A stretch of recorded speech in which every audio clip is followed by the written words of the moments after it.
once again to movers and shakers. दोस्तों, चाहे Asiad हो या ओलंपिक्स, हमारे खिलाड़ी खाली हाथ ही लौटते हैं।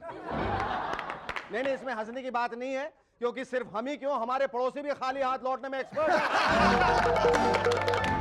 इन बेचारे सार्क कंट्रीज को मेडल दिलाने के लिए एमएनएस के एक्सपर्ट्स ने ओलंपिक्स 2000 के लिए एक ऑब्स्टिकल रेस सोची है। वैसे इसे सर्वाइवल रेस का नाम देना चाहिए। पेश है एक रनिंग कमेंट्री। रेस का पहला स्टेज, भरी हुई ट्रेन प्लेटफॉर्म पे आते ही कूद के उस पे चढ़ना है, फिर अंदर जाके अपनी हेयर स्टाइल सलामत रखनी है। नोट, ट्रेन से निकले तो गुर्दे गुर्दे की जगह पर और फेफड़े फेफड़े की जगह पे होने चाहिए। सारे देशों को लीड करता हुआ भारतीय कंटेस्टेंट अगला प्लेटफॉर्म आती है, चलती ट्रेन से कूद के विदाउट टिकट टीसी को चकमा देकर स्टेशन से बाहर हो गया। बाकी मुल्कों के तो छक्के छूट गए, दिल घुटने में है और कुछ और कहीं और। अरे अमेरिका, इंग्लैंड और ऑस्ट्रेलिया तो यहीं पर रेस के बाहर हो गए। रेस के दूसरे स्टेज पे गवर्नमेंट ऑफिस में जाके धूल से ढकी फाइल्स को 8 घंटे घूर घूर के देखना है। साथ में पीनी है 15 कप जली हुई चाय। फिर 6 बजते ही दौड़कर सबसे पहले पहुंचना है बस स्टॉप पर। एसिडिटी से परेशान ब्राजील, इटली, जापान और जर्मनी रेस से बाहर।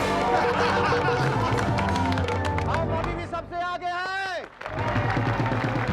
अभी हमारे पीछे चिपके हुए हैं नेपाल, चाइना, श्रीलंका, पाकिस्तान और बांग्लादेश के खूंखार कंटेस्टेंट। सर्वाइवल रेस का आखिरी स्टेज, बस स्टॉप पर लगी हुई लंबी क्यू को 10 सेकंड में तोड़कर 43 नंबर बस पे चढ़ना, 1.5 घंटे तक स्टैंडिंग पोजीशन पे बस की छत से सोते हुए लटकना और नींद में ही कूदकर अपने करेक्ट बस स्टॉप पर उतरना। चाइनीज कंटेस्टेंट बस में ही रह गया। बचे हुए हैं नेपाल, श्रीलंका और बांग्लादेश, पाकिस्तान के athletes. India still in the lead. और अब सबसे मुश्किल और अंतिम राउंड, द लास्ट लैप। घर लौटने से पहले 10 रुपए में 20 प्रकार की सब्जियां खरीदना, फिर घर पहुंचकर बीवी का नाम याद रखना और उसके बाद नींद से भरी आंखें खोलकर आधे घंटे तक मूवर्स एंड शेकर्स खेलना। पानी लगते हुए नेपाल, श्रीलंका, पाकिस्तान और बांग्लादेश के कंटेस्टेंट्स रेस से बाहर। इंडियन कंटेस्टेंट हंस रहा है। एमएनएस के जोक्स भी नहीं, he is the gold medal winner of the most difficult survival race in the world. और एमएनएस के सर्वाइवल रेस पर हमारे आज के 2 कंटेस्टेंट्स हैं, अनूप जलोटा और Ayesha Dharkar. We'll be right back after a short break, but before that, give a big round of applause to Sharuki and the Rubber Band.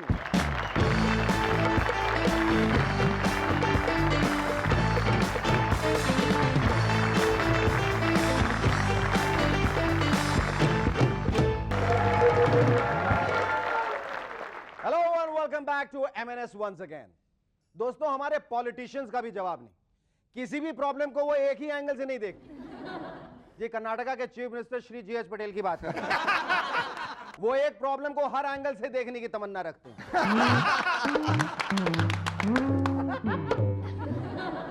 इसलिए अब उन्होंने 24 करोड़ 66 लाख का हेलीकॉप्टर खरीदा। अब स्टेट का दौरा वो इसी हेलीकॉप्टर में करेंगे। मंत्री जी, वहां साउथ रोड पर ट्रैफिक जाम है। कर्नाटका में ट्रैफिक जाम, यह तो एक स्टेट क्राइसिस है। ओके, हमारा 24 करोड़ 66 लाख का हेलीकॉप्टर निकालो, एक ट्रैफिक पुलिसमैन को भी हेलीकॉप्टर में बिठाओ, हम प्रॉब्लम को हर एंगल से देखेंगे, फिर ट्रैफिक पुलिसमैन को ऊपर से नीचे फेंक देंगे। क्योंकि हम मानते हैं कि the solution should always come from the top.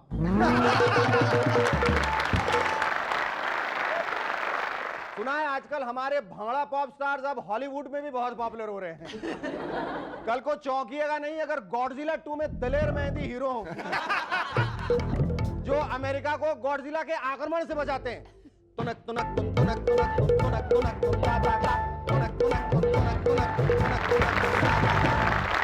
Godzilla नाच नाच के थक जाएगा और फिर दिलेर उसे मार डालेंगे। आइए मिलते हैं ऐसे एक अनयूजुअल म्यूजिशियन से।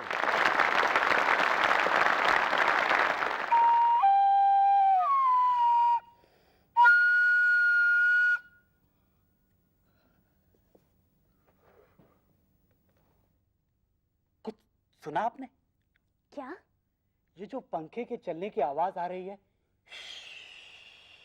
इसमें एक संगीत है। कुछ सुना आपने? क्या? ये जो वेटर के चलने की आवाज आ रही है, ठक ठक ठक, इसमें भी एक संगीत है। कुछ सुना आपने? क्या? कुछ नहीं सुना आपने? जी नहीं।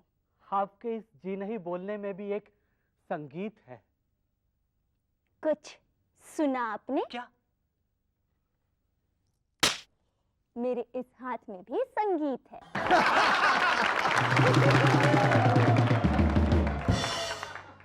Wow! What a devoted musician. Just like you, Shahrukh. आप क्या सोचते हैं भारतीय देशभक्त सिर्फ भारत में ही पाए जाते हैं? नहीं, अभी हाल ही में हमारा एक देशभक्त न्यूजीलैंड में फावड़े के साथ पकड़ा।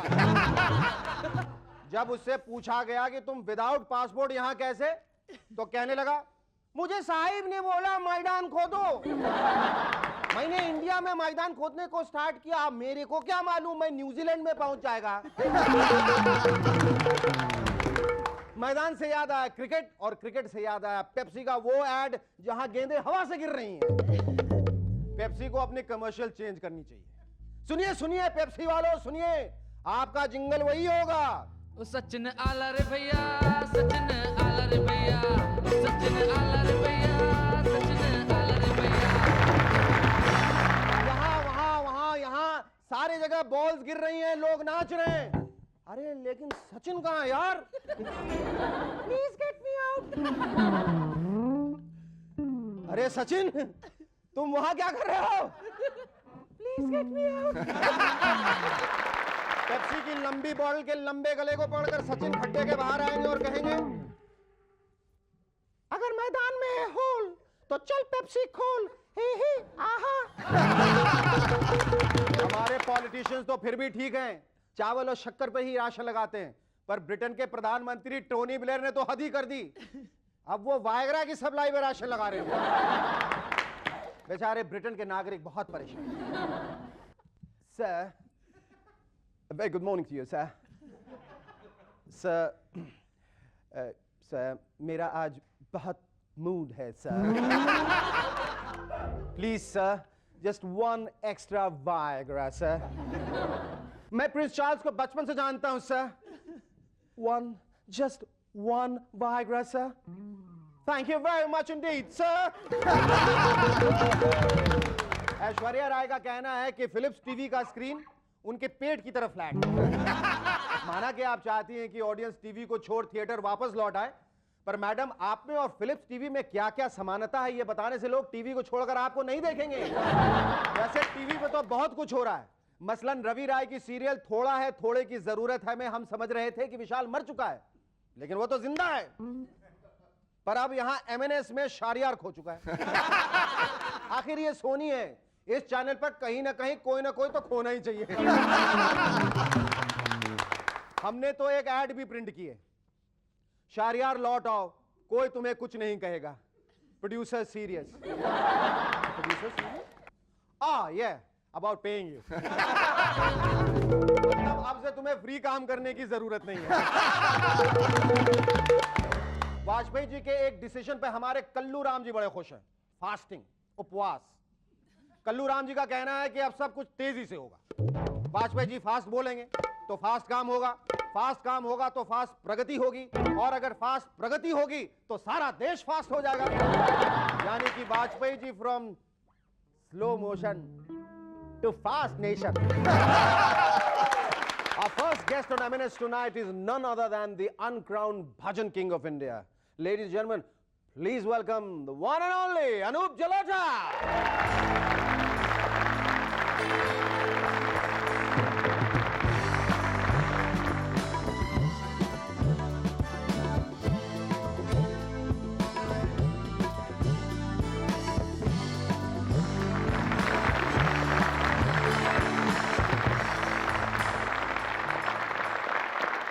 अनूप जी, आपकी दाढ़ी को लेकर देश विदेश में काफी सारी अटकलें लग रही हैं, इसके पीछे राज क्या है? असल में एक मन्नत मानी हुई है, पर्सनल मामला है, बता दूं आपको?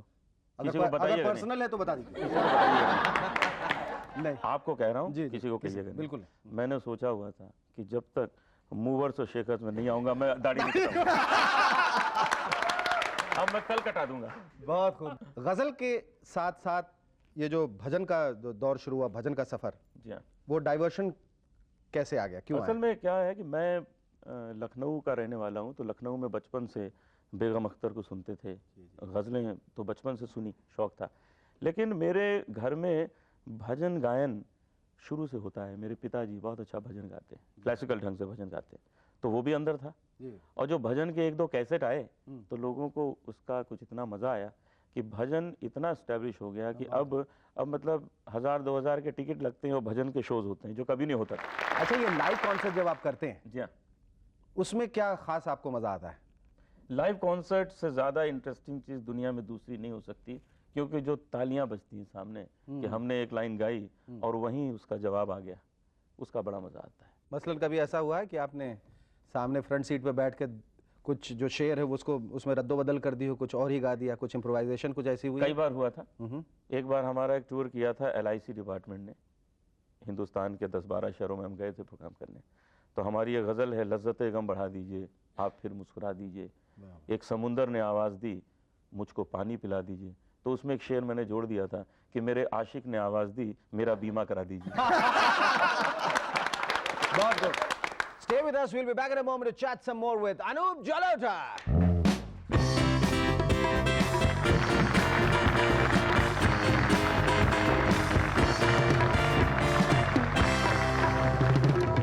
Hello and welcome back to M&S once again. आपकी बचपन की क्या यादें?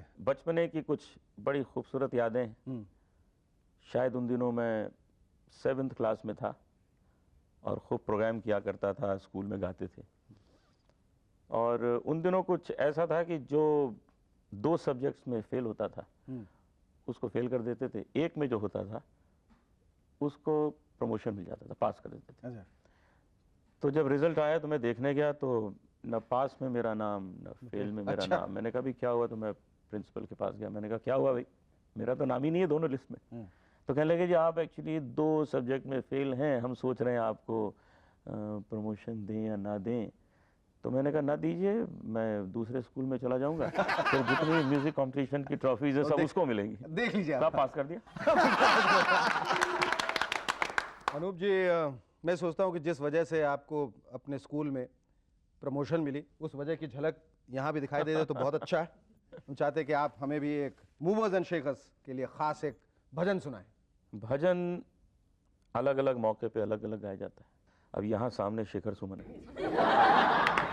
वाकई मैंने ऐसा भजन पहले कभी नहीं सुना। मैंने गाया भी नहीं इससे पहले। अब से जिंदगी में सिर्फ मैं भजन सुनूंगा। हम समझते हैं कि चाहे वो गज़लों की दुनिया हो या भजन की दुनिया हो या फिल्मों की दुनिया हो, कुछ भी आप करें उसमें बेहद सफल हो, कामयाब हो, ये दिली तमन्ना। Thank you sir. Our second guest on M&S tonight is an actress who has recently won critical acclaim for a role in the film The Terrorist. Ladies and gentlemen, please welcome the silent bomb, Ayesha Dharkar.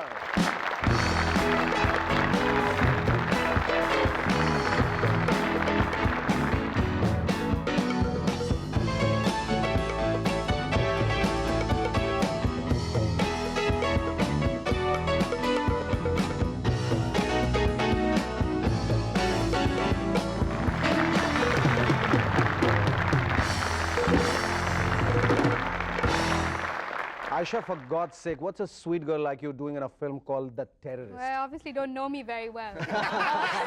You started terrorizing me now, see? Yeah, exactly. No, The Terrorist is, well, it's not that black and white that she's a bad character or anything. It's based on a true event.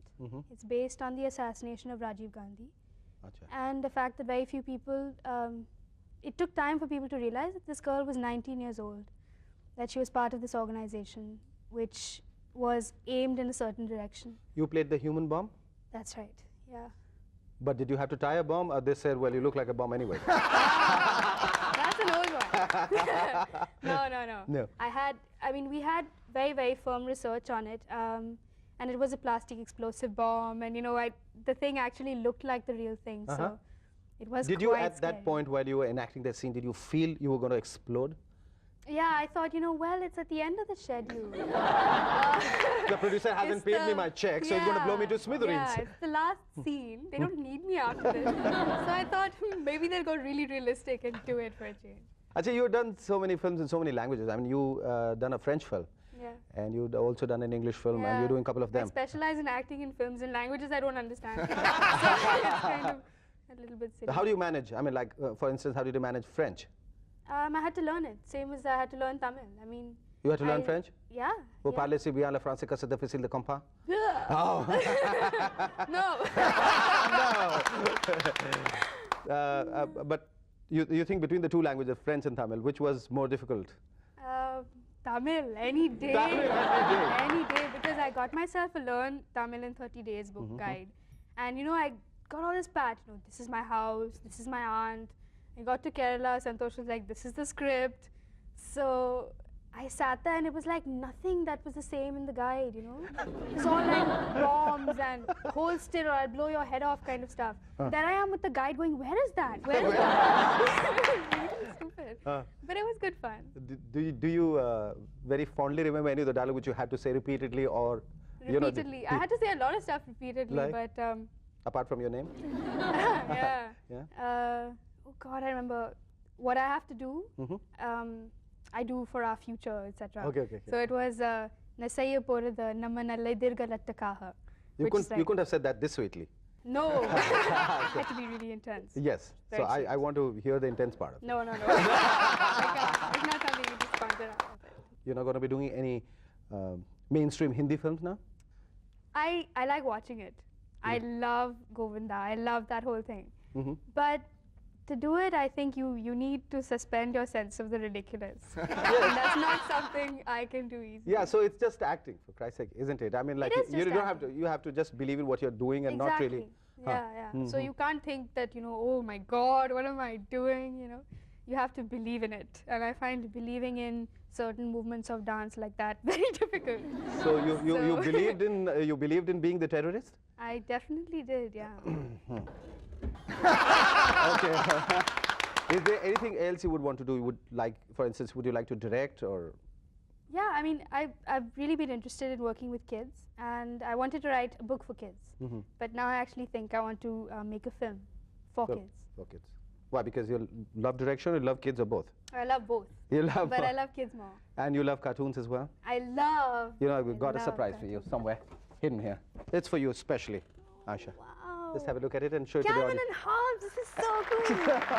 Wow, I'm so thrilled. Yep, I'm all set now. That's All what it set. says. Thank you, Asha. It That was is so lovely talking to you. Staying with Asha, we're back in a moment. Thank you.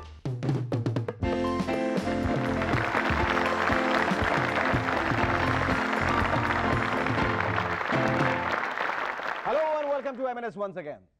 Madan Lal Khurana ji का कहना है कि मैंने कुर्सी को लात मारी। भाई आपने कुर्सी को क्यों लात मारी? तो कहने लगे मुझे वायलेंस यानी हिंसा पसंद नहीं। फिर लात क्यों मारी? आज का यह खत भेजा बाइकला मुंबई से अंजलि ठाकुर ने। लिखती हैं, अब तो हमारी हिंदी फिल्म्स में भी प्रोडक्ट्स के एडवर्टीजमेंट्स और प्रमोशंस नजर आने लगे हैं। याद है आपको गुलाम का वो सीन जब आमिर खान बॉक्सिंग रिंग में थे और जमीन पे लिखा था आईसी। अगर यही चलता रहा तो कुछ दिनों बाद हमारे हीरो हीरोइन पेड़ के चारों तरफ घूम के नहीं नाचेंगे बल्कि पेप्सी स्टॉल के चक्कर काटेंगे। फिल्मों के डायलॉग्स भी कुछ इस तरह के हो जाएंगे। रॉबर्ट, पेप्सी से ही हीरो का डब्बा गोल कर। लेकिन बॉस, पेप्सी की ही बॉटल क्यों? स्मार्ट बॉय, पेप्सी की बॉटल ठंडी होती है और मुझे कोल्ड ब्लडेड मर्डर करना है, इसलिए पेप्सी कूल डब्बा गोल। Do keep writing into us. Our address